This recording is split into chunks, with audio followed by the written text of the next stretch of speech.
Hi everyone, so welcome sa ating another Go High Level video.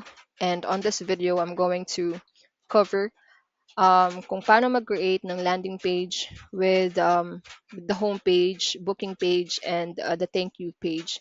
So after that, I'm going to show you as well how to automate the whole process. It means there will be no human interaction.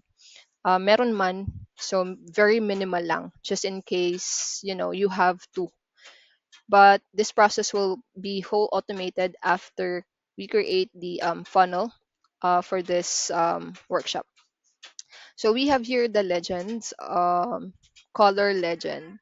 So for the yellow, again, ito yung landing pages natin na gagawin. So homepage, booking page, and thank you page. Sa landing page dito, natin ilalagay yung web form. After ma-fill out yung web form na yan, mapuproceed sila sa next step or next page, which has the calendar for the leads or customers to book their free demo, free consultation, at kung ano-ano pang pwede nilang i-book. And then, so once nakapag-book na sila ng appointment nila, mapuproceed naman sila sa next step, which is the thank you page.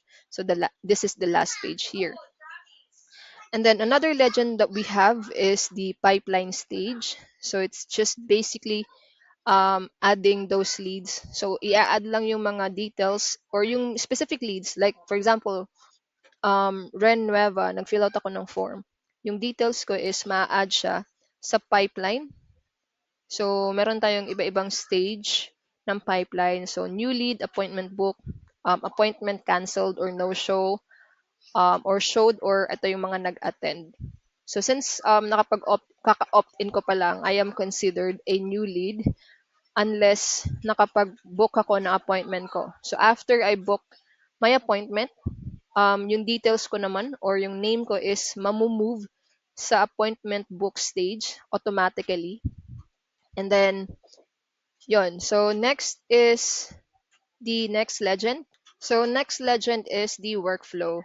So, ito naman siya. Mag-create tayo dito ng follow-up workflow, confirmation email or text, and then appointment reminders. And then another one is the scheduled follow-up. So, just in case nag-cancel yung customer, mag-create tayo ng reschedule follow-up para mag-book ulit sila ng appointment or i-reschedule nila yung appointment nila. And again, kapag ka na-reschedule na nila yung appointments nila, then pupunta naman sila sa confirmation email and appointment reminders hanggang sa mag-show sila. So, yon.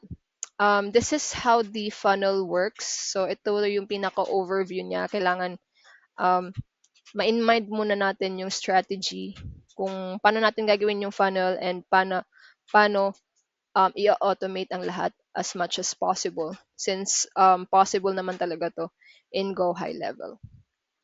So yun lang guys. Welcome or see you on my next video.